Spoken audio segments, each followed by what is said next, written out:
السلام علیکم ورحمۃ اللہ وبرکاتہ۔ امید ہے سب خیریت سے ہوں گے۔ سورہ صاد کا دوسرا ایپیسوڈ آج ہماری کلاس کا حصہ ہے۔ قرآن پاک کو پڑھنے کے لیے، سمجھنے کے لیے، اس کے پیغام کو سمجھنے کے لیے اور اپنی زندگیوں میں اس کو اتارنے کے لیے ہمارے ساتھ رہیے گا۔ ویڈیو کو مکمل دیکھیے، پہلے تلاوت کرتے اس کے بعد قرآن کے میسج کی طرف آتے ہیں کہ اللہ رب العزت جل وعلا کا مقدس کلام ہمیں کس قدر جھنجھوڑ رہا ہے اور ہمارے لیے کس طرح رشد و ہدایت کا منبع ہو، رشد و ہدایت کا سامان ہے۔ اعوذ باللہ من الشیطان الرجیم، بسم اللہ الرحمن الرحیم۔ ام نجعل الذین آمنوا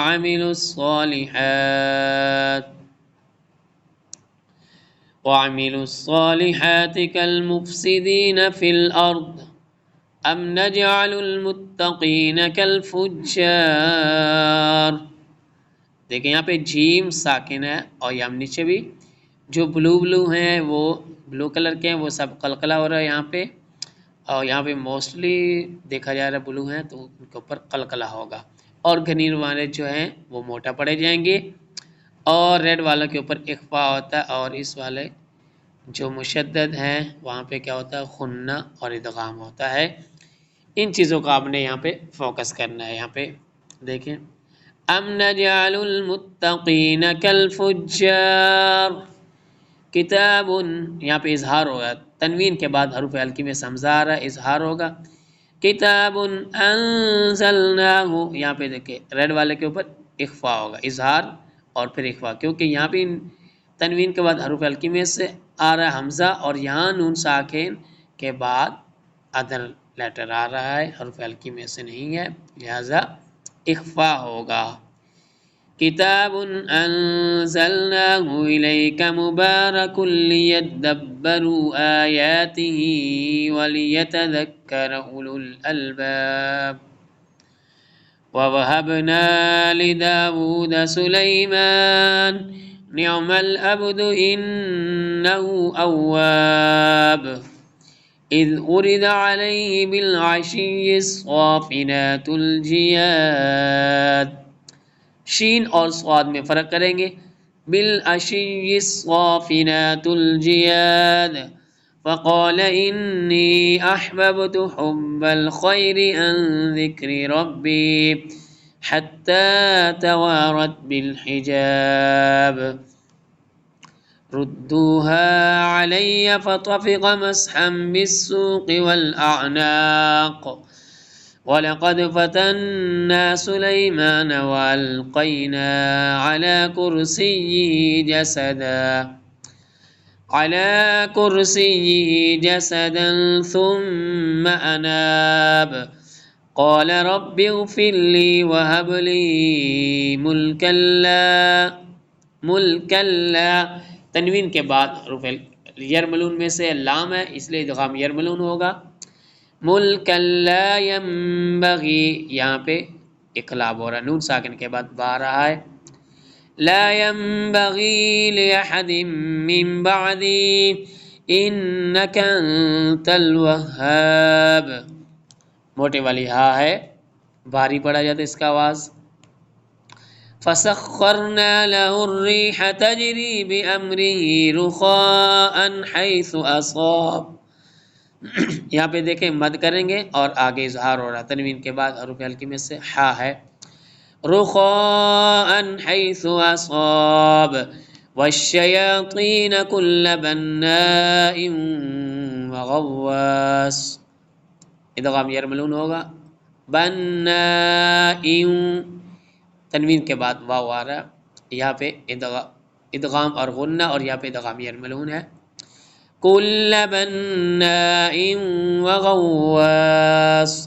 وآخرین مقرنین فی الأصفاد هذا عطاؤنا فامنن او امسک بغیر حساب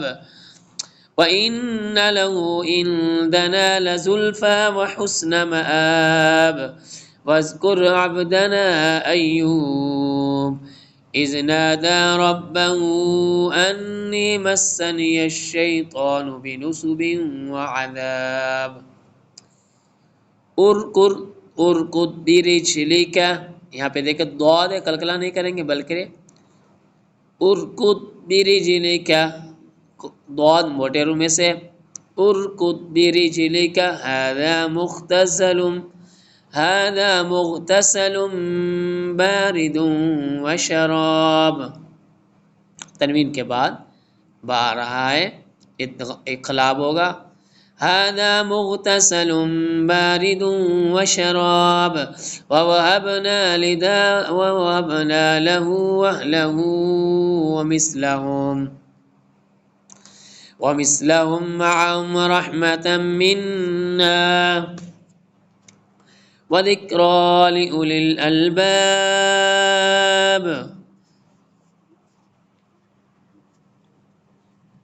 وخذ بيدك ضغثا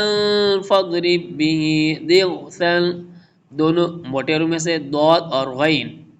ضغثا فاضرب به ولا تحنس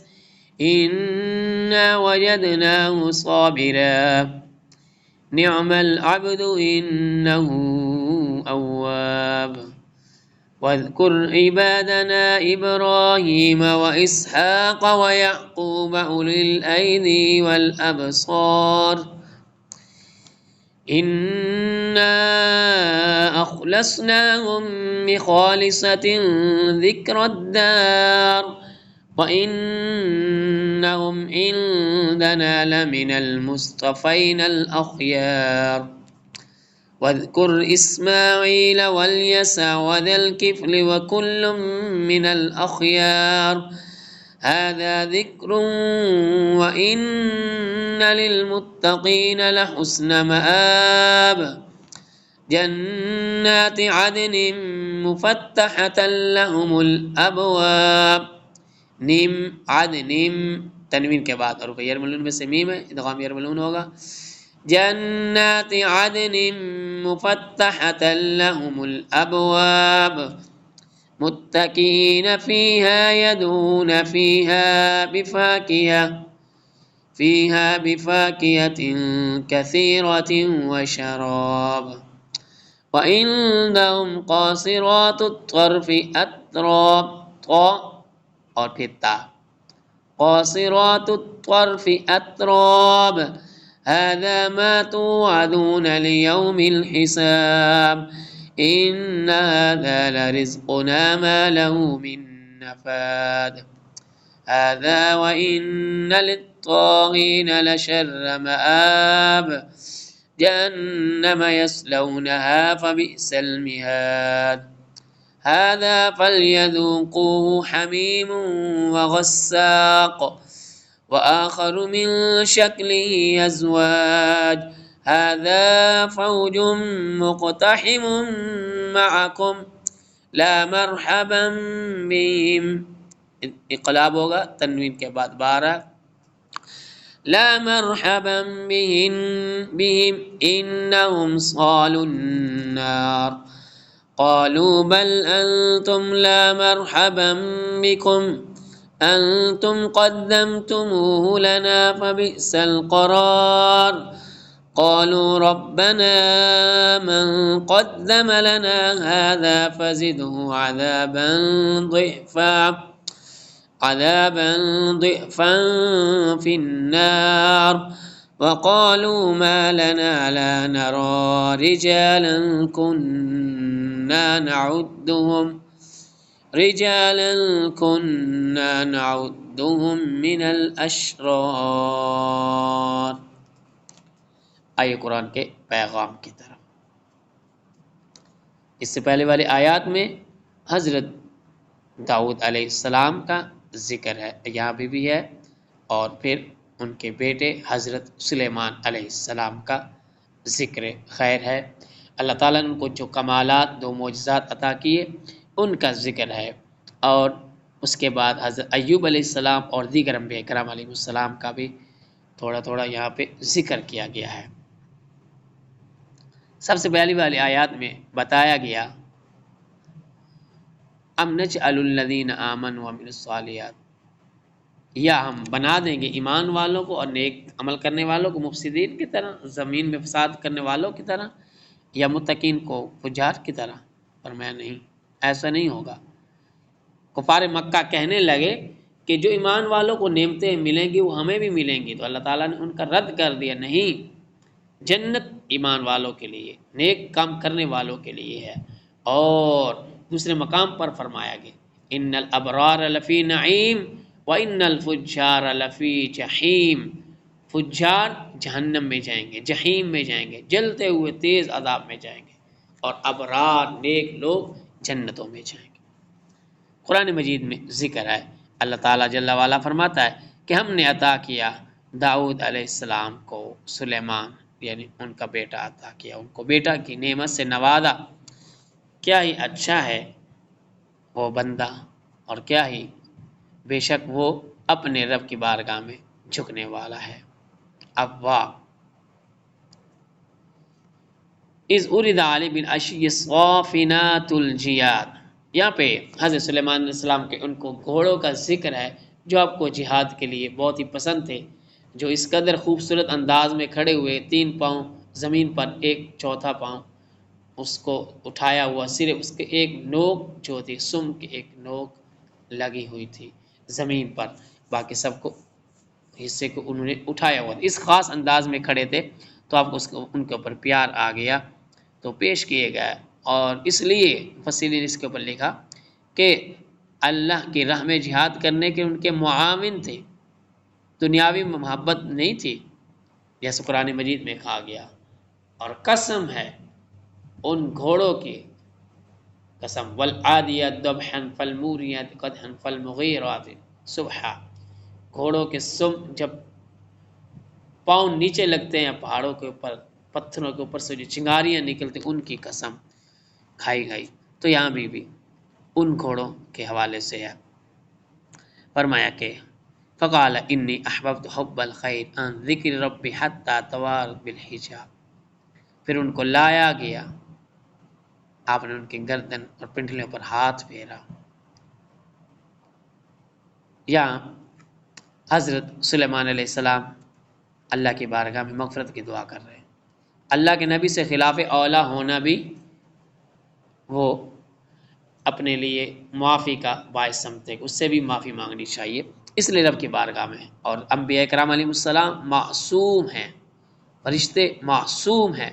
ان کے علاوہ کائنات میں کوئی بھی ہستی معصوم نہیں ہے۔ اس لیے عقد عالم صلی اللہ علیہ وسلم سید الانبیاء ہیں، حضور بھی سید عالم صلی اللہ علیہ وسلم کا فرمان کا مفہوم ہے، حضور پیارے آقا صلی اللہ علیہ وسلم 100 بار، ایک روایت میں 70 بار ایک دن میں استغفار فرماتے تھے، یا بھی اپنے رب کی بارگاہ میں دعا کی، اے میرے رب مجھے معاف فرما، مجھے عطا کر ملک لا ينبغي لأحد من بعدی انک انت الوہاب، وہ بادشاہی عطا کر کہ میرے بعد کسی ایک کو بھی نہ ملے۔ آپ کو اللہ تعالیٰ نے بہت کمالات سے نوازا، ہواؤں کو آپ کے لیے مسخر کر دیا، تجری بامری رخان حیث اصاب، آپ کا تخت جو تھا، تخت نما تھا، وہ ہوا کے ذریعے چلتا، اس کے اندر جنوں اور پرندوں کے جو گروہ ہیں، لشکر آپ کے ساتھ چلتے تھے، ان کا ذکر ہے۔ فرمایا ھذا عطاؤنا فامنن او امسک بغیر حساب، یہ ہم نے عطا کر دیا، آپ احسان کریں یا روک لیں بغیر حساب۔ یعنی اللہ تعالیٰ جل وعلا جب اپنے انبیاء کو کچھ عطا فرما دے پھر ان کو اختیار دے دیتا ہے، ان کو مختار بنا دیتا ہے۔ فرمایا پیارے سلیمان ہم نے یہ عطا کر دیا، آپ کو احسان کرے روک لیں، جتنا چاہے کسی کو دیں کسی کو نہ دیں، یہ آپ کے اوپر۔